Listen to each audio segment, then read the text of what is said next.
Welcome back to city news. Tenali ISKCON ఆధ్వర్యంలో జరుగుతున్న జగన్నాథ రథయాత్ర ఉత్సవాలు రెండవ రోజు కొనసాగాయి. ఈ నెల 30న తెనాలి ఆలయ చైర్మన్ సింహగౌరదాసు ఆధ్వర్యంలో నిర్వహించనున్న జగన్నాథుని రథయాత్రలో భాగంగా 3 రోజుల పాటు నిర్వహించే ఉత్సవాల సందర్భంగా ఆదివారం వైకుంఠపురంలోని శ్రీ లక్ష్మీ పద్మావతి సమేత శ్రీ వెంకటేశ్వర స్వామి సన్నిధిలో Bharatanatyam, mono action, quiz, fancy dress, creative speaking, creative writing పోటీలు ఫెస్ట్ క్యూరేటర్ రోహిణి వైష్ణవి పర్యవేక్షణలో నిర్వహించారు. అదేవిధంగా 30వ తేదీ జరిగే జగన్నాథుని రథయాత్రలో భక్తులు విశేష సంఖ్యలో పాల్గొనాలని విజ్ఞప్తి చేశారు.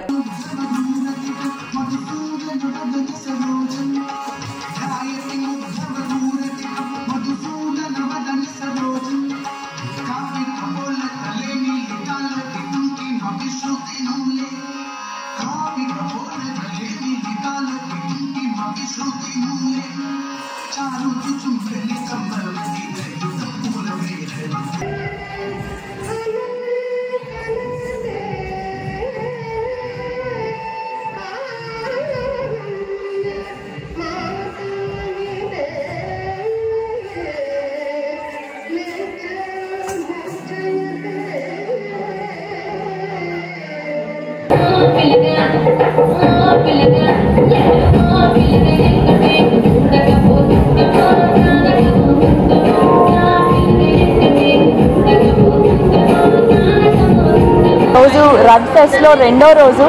ఈరోజు ప్రముఖంగా dance, classical dance, free style dance, western dance, mono action, fancy dress, quiz, అలాగే క్రియేటివ్ రైటింగ్, క్రియేటివ్ స్పీకింగ్ జరుగుతుంది. క్రియేటివ్ రైటింగ్, క్రియేటివ్ స్పీకింగ్లో మనం చాలా సృజనాత్మకమైన అంశాలు ఇవ్వడం జరిగింది పిల్లలకి. ఫర్ ఎగ్జాంపుల్, రథయాత్ర రోజు మీరు పూరీ క్షేత్రంలో పైన ఎగిరేటటువంటి పక్షి అయితే మీరు ఏం చూస్తారు, మీరు ఏం ఫీల్ అవుతారు అని దానికి పిల్లలందరూ చాలా క్రియేటివ్గా, వాళ్ళ ఇమాజినేటివ్గా చాలా బాగా మాట్లాడడం జరిగింది క్రియేటివ్ స్పీకింగ్ కాంపిటీషన్లో. అలాగే ఈరోజు క్లాసికల్ డాన్స్లో మనకి ఒరిస్సా రాష్ట్రం నుంచి, విజయనగరం నుంచి, హైదరాబాద్ నుంచి, విజయవాడ, గుంటూరు, ఇలా 2 తెలుగు రాష్ట్రాల నలుమూలల నుంచి చాలామంది కాంపిటీటర్స్ వచ్చారు. కాంపిటీషన్ కూడా చాలా టఫ్గా అవుతుంది. ఈవినింగ్ వరకు కూడా ఈ క్లాసికల్ డాన్స్ షోలో జరిగేటట్టుగా ఉంది. Today I have been invited as a judge for classical dance. The competition is very tough. There are so many participants. I am not sure how I am going to judge, but the energy is very nice. I thank ISKCON Association and Vaishnavi for inviting me here as a judge. Let's see, I hope for the best. ఇటీవల తెనాలిలో యువకులను పోలీసులు నడి రోడ్డుపై అమానుషంగా హింసించడం సరికాదని వివిధ పార్టీలు, సంఘాల నాయకులు పేర్కొన్నారు. కారకులపై చర్యలు తీసుకోవాలని, న్యాయస్థానాలు ఈ ఘటనను సుమోటోగా స్వీకరించాలని డిమాండ్ చేశారు.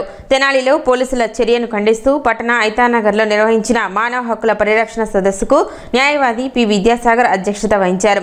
వివిధ పార్టీలు, వివిధ ప్రజా సంఘాల ప్రతినిధులు శ్రీనివాసరావు, విల్సన్, మాల్యాద్రి, విక్టర్ ప్రసాద్ తదితరులు పాల్గొన్నారు.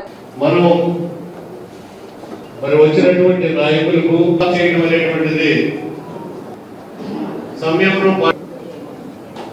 ముఖ్యమైన తప్పట్లే స్ఫూర్తి అవుతుంది పోలీసు. కాబట్టి ఈ రకమైనటువంటి పద్ధతులు వ్యతిరేకంగా వాళ్ళు ఏదనుకుంటే ఏ కేసు అనుకుంటే ఆ కేసు 2 దశాబ్దాల కాలం నుంచి మాకు తెలిసి కూడా రాష్ట్రం దీని దగ్గర నుంచి, కానిస్టేబుల్ దగ్గర నుంచి, అంబేద్కర్ గారి రాజ్యాంగం ఏంటంటే వ్యక్తి స్వేచ్ఛ, వ్యక్తి మానసిక వికాసం, ప్రతి మనిషి యొక్క హక్కులు, బాధ్యతలు ఇచ్చినటువంటి రాజ్యాంగాన్ని నమ్మే పరిస్థితుల్లో లేవు. ఈ రోజున పాలకులు మారుతున్నారు, దోపిడీదారులు మారట్లేదు. ఈ దోపిడీదారులు ఏం చేస్తా ఉన్నారు? ఎక్కడికక్కడ ఒక భయాన్ని సమాజంలో పెట్టాలి, ఈ అణగారిన వర్గాలకి ఒక భయకంపితులు చేసి సమాజంలో ఒక నియంతృత్వ పోగొడలో పోయేటటువంటి ప్రయత్నం చేస్తా ఉన్నారు. స్వయాన ఈ రాష్ట్ర ముఖ్యమంత్రి దాదాపుగా చాలా కాలం పాటు ముఖ్యమంత్రి చేసినట్టు చంద్రబాబు నాయుడు గారు కూడా ఇక్కడ రాజ్యాంగ ఉల్లంఘన జరుగుతూ ఉంది, బహిరంగంగా శిక్షించబడతా ఉన్నారు. ఇది రాజ్యాంగ ఉల్లంఘన, ఇది వ్యక్తి వికాసానికి వ్యతిరేకం అని తెలిసినా కూడా ఈ రోజు కూడా కేవలం దానికి వేరే ముద్రేసో, లేదా మాదక ద్రవ్య ముద్రేసో, దళిత వర్గాల ముద్రేసో, లేదా అణగారిన వర్గాల ముద్రేసి దాన్ని పక్కదారి పట్టిస్తున్నారు తప్ప ఇవాళ దానికి న్యాయం చేయలేనటువంటి పరిస్థితి రావడం చాలా దురదృష్టకరం. ఇవాళ దళితులకు అన్యాయం జరిగింది, మైనారిటీలకు అన్యాయం జరిగింది, దాని మీద మాట్లాడమంటే పోలీసు వాళ్ళు ఆ గంజాయి వ్యాపారం చేసే వాళ్ళని అరెస్ట్ చేశారు అనేటటువంటి మాట చెప్పి తప్పుదారి పట్టిస్తా ఉన్నారు. బహిరంగంగా ఎక్కడెక్కడో పోలీసు వాడు చట్టంలోని తమ చేతిలో తీసుకోమని ఏ చట్టంలో ఉందో చెప్పమనండి హోమ్ మినిస్టర్ గారిని, ఎక్కడుందో చెప్పమనండి, బహిరంగంగా శిక్షించమని.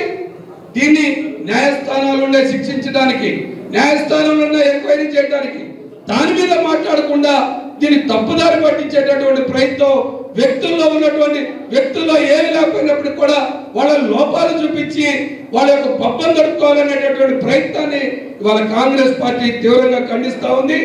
ఈ యొక్క ఎస్పీ గాని రాష్ట్ర ప్రభుత్వాన్ని డిమాండ్ చేస్తా ఉన్నారు, వెంటనే సిట్టింగ్ జడ్జి చేత ఎంక్వైరీ చేయించి ఎస్పీని కూడా పార్టీని చేయాలని చెప్పి ఈ సందర్భంగా కోరుకుంటూ, గత ఏప్రిల్ మాసంలో నాగరికతకు రాజకీయ చైతన్యానికి కేంద్రమైనటువంటి తెనాలి పట్టణంలో దళిత మైనారిటీ యువకుల్ని ప్రభుత్వం వారే, అంటే పోలీసులు, ప్రజలను రక్షించాల్సినటువంటి పోలీసు వారే చిత్రహింసలు పెట్టి వారిని తీవ్రంగా అవమానపరిచినటువంటి ఘటనని మేము ఈ సందర్భంగా భారత కమ్యూనిస్టు పార్టీ తరఫున ఖండిస్తూ ఉన్నాం. స్వాతంత్రం వచ్చి 78 ఏళ్ళు, అలానే రాజ్యాంగాన్ని మనం తెచ్చుకొని 75 ఏళ్ళు. డాక్టర్ బాబాసాహెబ్ అంబేద్కర్ గారు రచించినటువంటి రాజ్యాంగానికి తొంగలో దొక్కి ఈ ఘటనలో ఏదో దోషం ఇచ్చేశారు కాబట్టి వాళ్ళని, చట్టాన్ని, వీటన్నిటిని, రాజ్యాంగాన్ని, ప్రత్యేక రాజ్యాంగాన్ని వారే చేతిలోకి తీసుకొని దీన్ని ప్రత్యేకంగా రాజ్యాంగంతో దీన్ని దుర్మార్గంగా చేయడం జరుగుతుంది. వాళ్ళ యొక్క దళితుల, మైనారిటీల యొక్క ఆత్మగౌరవాన్ని, వీటన్నిటిని కూడా అణిచేటువంటి పరిస్థితి అనేది కనిపిస్తూ ఉంది. నిజంగా మా వాళ్ళు కానీ ఆయన కొట్టాలనుకుంటే, చంపాలనుకుంటే, మారణాయుధాలు తెచ్చి ఉంటే ఆ పని చేసేసేవాడు. కొట్టారని చెప్తున్నా. దీనిలో పెట్టిన సెక్షన్లు ఏంటి? 121, 121(2), 109, 126(b). ఈ సెక్షన్ల యొక్క అర్థం ఏంటంటే నన్ను నిర్బంధించారు, తీవ్రంగా కొట్టారు, చంపబోయారు. ఈ 3 సెక్షన్ల యొక్క అర్థం అది. ఒక అడ్వకేట్గా, ఎస్సీ కమిషన్ మాజీ చైర్మన్గా నేను చెప్తాను. అది నిజమా కాదా తెలుసుకోవాలి కదా, ఆధారాలు కావాలి కదా. ఒక కానిస్టేబుల్ ఇచ్చేస్తే సిఐలు ఎఫ్ఐఆర్ కట్టేస్తారా? ఎప్పుడు ఎఫ్ఐఆర్ కట్టిన తర్వాత దెర్ ఈజ్ అ లా, దానికి ఒక ప్రొసీజర్ ఉంది, దాన్ని విచారణ చేయాలి, సాక్ష్యాలు తీసుకోవాలి. అసలు ఈ కానిస్టేబుల్ పెట్టిందా కరెక్ట్? పోలీస్ కానిస్టేబుల్ కేసు పెడితే చల్లదు అది. అటువంటి దాన్ని చల్లని దాని మీద కేసులు పెట్టేసి, ఎఫ్ఐఆర్ కట్టేసి, నడివీధిలో తీసుకొచ్చేసి పోలీసులే లైసెన్స్డ్ గోండాల్లాగా ఇరక్కొట్టేస్తే, అంటే యావత్ దళిత జాతిని, మైనార్టీస్ని భయపెట్టేసి మీ ఇష్టం వచ్చినట్టు చేద్దాం అనుకుంటారా? ఏదో 9 కేసులు ఉన్నాయన్నారు. ఈరోజు రాష్ట్ర అసెంబ్లీలో అనేకమంది తీవ్రమైన సీరియస్ కేసులు ఉన్నాయి. ఆ కేసులో ఉన్న ఎమ్మెల్యేని తీసుకొని కొట్టేస్తారా? దీన్ని నేను తీవ్రంగా ఖండిస్తూ ఉన్నా. కొట్టిన సిఐల మీద, ఆ కంప్లైంట్ ఇచ్చిన చిరంజీవి మీద జ్యుడిషియల్ ఎంక్వైరీ జరగాలి. సిట్టింగ్ జడ్జెస్తో 3 జడ్జెస్, అంటే ఒక ఎస్సీ జడ్జి ఉండాలి, అందులో ఒక బీసీ జడ్జి ఉండాలి, ఒక మైనార్టీ జడ్జి ఉండాలి. ఆ 3 జడ్జెస్తో కమిషన్ వేయాలి.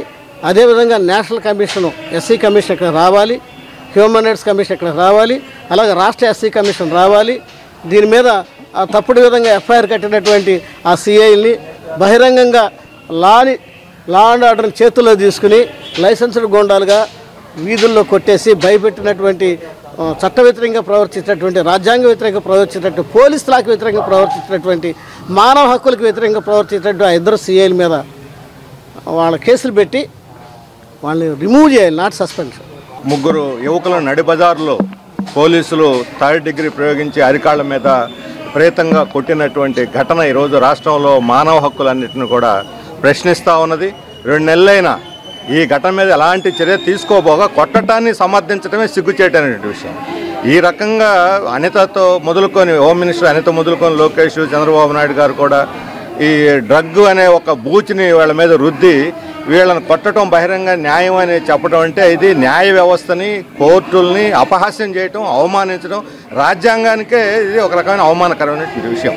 ఈరోజు ఇక రాష్ట్రంలో కూటమి ప్రభుత్వం వచ్చిన తర్వాత బీజేపీ కేంద్రంలో లాగా ఇక్కడ కూడా మనువాదం, మరో ధర్మశాస్త్రం అమలు జరుగుతున్నట్టున్నది. ఇక వాళ్ళు చెప్పిందే శాసనం, వాళ్ళు వేసిందే శిక్ష, చేసిందే వాళ్ళ న్యాయం అన్నట్టుగా ఈరోజు ఉన్నది. దీన్ని ప్రతి ఒక్కళ్ళు ప్రశ్నించాలి. ఈరోజు 3 యువకులు, వాళ్ళ మీద 2 సంవత్సరాల కేసులు లేవు, ఒకరి మీద అసలే కేసులు లేవు, అందులో లాయర్గా రిజిస్టర్ అయి ఉన్నాడు, చదువుకున్నటువంటి కుర్రాళ్ళు. వీళ్ళని అవసరమైతే మీరు ఉపాధి కల్పించి వాళ్ళకి న్యాయం ఎలా చేయాలని చెప్పి బెదిరించి ప్రత్యక్షంగా ఈరోజు అన్ని సంఘాలు 28 సంఘాలు ఈరోజు రాష్ట్రంలో ఒక అపురూపమైన స్థితిలో తెనాల్లో ఈ సదస్సు జరపడం అనేది సామాన్యమైన విషయం కాదు. ఈ కానిస్టేబులే, చిరంజీవి అనే కానిస్టేబులే ఈ డ్రగ్ వ్యాపారం నడుపుతూ వీళ్ళందరినీ కూడా పావులుగా మార్చాడు. అందుకోసం మామూలు ఇవ్వమని వెంటాడుతుంటే మేము దాన్ని మానుకున్నాం, మేము ఈ పని చేయమని చెప్పినా సరే ఆయన వాళ్ళ మీద ఈ తప్పుడు కేసులు బనాయించి చేయటం జరిగింది. అందుకని మొత్తం ఈ ఘటన మీద సిట్టింగ్ హైకోర్టు జడ్జి చేత న్యాయ విచారణ జరిపించాలి. దీనికి కారకులైన పోలీస్ కానిస్టేబుల్ మొదలుకొని సిఐఎస్ఐల మీద చర్య తీసుకోవాలని, సస్పెండ్ చేయాలి. సిటీ న్యూస్ ముంచే ముందు ముఖ్యాంశాలు మరోసారి.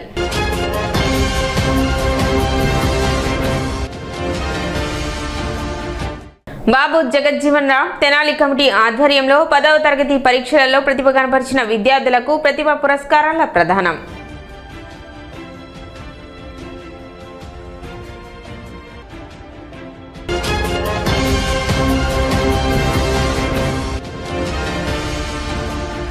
సైబర్ నేరాల పట్ల ప్రజలు అప్రమత్తంగా ఉండాలి. 3 టౌన్ సీఐ రమేష్ బాబు విజ్ఞప్తి.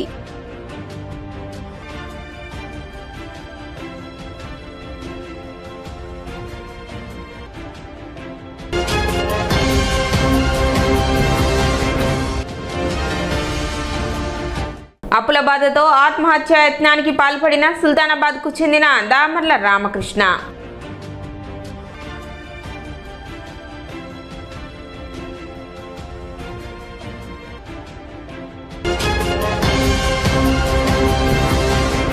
సిటీ న్యూస్ ఇంతటితో సమాప్తం. నమస్కారం.